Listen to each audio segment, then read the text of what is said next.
Greetings, YouTube. Today I'm going to talk about the Blackmoor Player's Handbook. This is the supplement to the Blackmoor book that I reviewed last week, and pretty much makes up the rest of the real range of what the Blackmoor setting has to offer. Even while it's called the Player's Handbook, it really has information here both for players and GMs. I don't know why they called it the Player's Handbook. I think it probably should have been more properly called like the Companion. That would have made more sense to my mind. I shall use the table of contents as my notes. First thing, we have some new character classes. We have the Elderkin, and the Elderkin is essentially a spirit-based sorcerer. It uses spells, even though flavor text, the person is summoning and tapping into the power of the spirits of their ancestors, both in concert and individual spirits. And but they emulate spells. Uses the essentially the wizard Elderkin / spell list, spontaneous casting, charisma-based. Wisdom gives you bonuses, I believe. It has the interesting side effect that because it's all spirit-based, detect magic and like dispel magic don't work, but detect undead and the cleric's ability to rebuke and turn undead affects the spells cast by the Elderkin. I think that's a nice flavor. You get some bonus stuff as far as feats and things like that, and I think it's actually for the Blackmoor setting, which doesn't use like the Pathfinder bloodlines. I think this is a more flavorful version of the sorcerer. I think it's quite interesting, and you get light armor proficiency along with shields. So I think this is like, if you're going to have to play in this game, I would definitely take this over the sorcerer without any question. The next class is the Idolater, which is an idol-based class. Again, spontaneous, divine casting, wisdom-based, obviously. You get an idol ability, kind of like a reusable scroll. You get a little idol you make, and then you can put spells into it and use them in a later time, and then reuse it, recharge it, essentially. You get the ability to like turn spirits. You get some bonus feats, and it's okay. Doesn't thrill me, but it's spontaneous divine caster. That's kind of cool if you like that idea. So, and the last is the merchant, and then this merchant class falls into the same category as the noble from the last book. I can't imagine any player character ever wanting to play a merchant. It's very flavorless.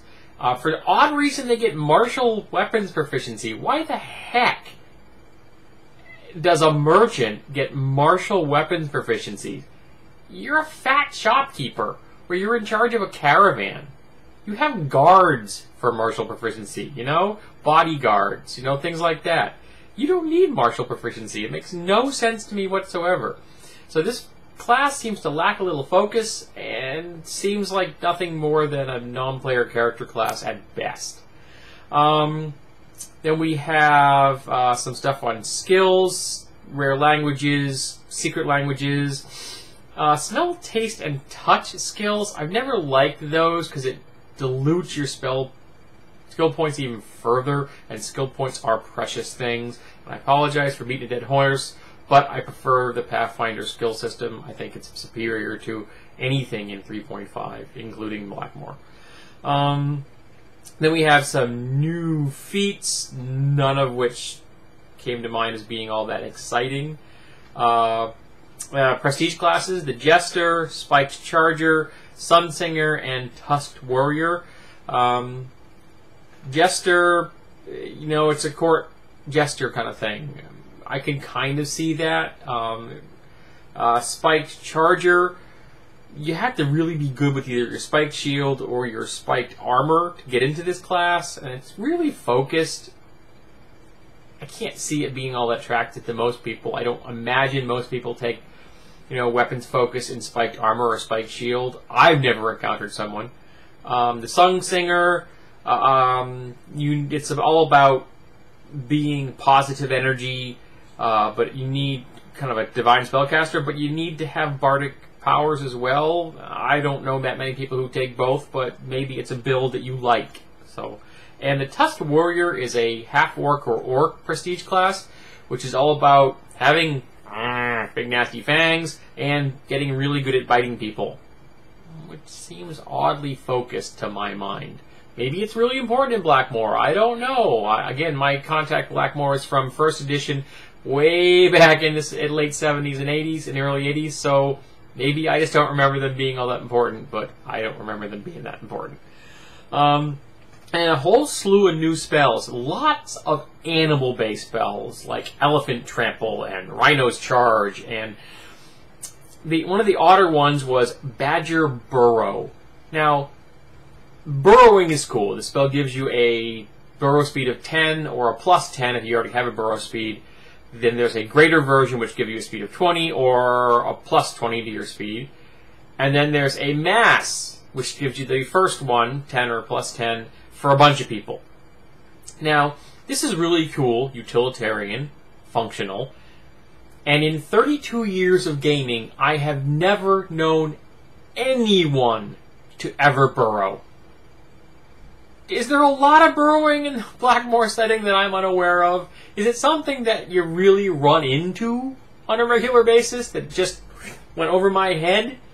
Because I don't see it. But if that's something that you really want to do, then these spells give you that option. I just thought it was very strange. But if you like animal-themed spells, Blackmoor is rotten with them. They're everywhere. Whole bunch of this. I mean, like lots of spells, like pages and pages of spells. Nothing that was, to me, really stood out, other than the fact that there was a whole lot of spells that were animal-based, which I guess is kind of flavorful if you like the Wokon class would probably benefit a lot from these because it's a nature wild magic kind of thing. So yeah, I could see how they would want to have those on their spell list. But the ability to burrow, I'm seeing a lot of use in that one. Then we have a bunch of stuff on mundane items, like different materials that things can be made out of, different non-magic things. For example, hardened weapons and hardened armor, which have to be done at creation, which like doubles the hit points and hardness of an item, which is pretty darn cool. Worth the money in my book if you're going to invest in something. You make a hardened adamantine weapon, and that's going to be really cool. They also have something called a masterpiece, kind of like a counterpart to masterwork. And as a masterwork gives you a +1 to hit, the masterpiece gives you a +1 to damage, and you can have both. So you could have a masterwork, masterpiece, hardened weapon. You're going to crank the price up there, but if you're investing in something, for example, say for the prestige class of the Dragon Knight, which you have to start with a mundane weapon that gets a magical advanced abilities tacked onto it because of your prestige class, it might well be worth your money to get a masterwork, masterpiece, hardened weapon. Or something like, say, for a Kensei. That may work as well. Then a bunch of stuff on adventuring gear, food, and drink. I think quite flavorful, not necessarily something that, maybe I would think required for a game, but kind of interesting to see how the different foods and drinks presented in the Blackmoor setting are viewed through the lens of David Arneson's world. I thought that was kind of interesting. And it looks like I'm going to be doing a second part on this one.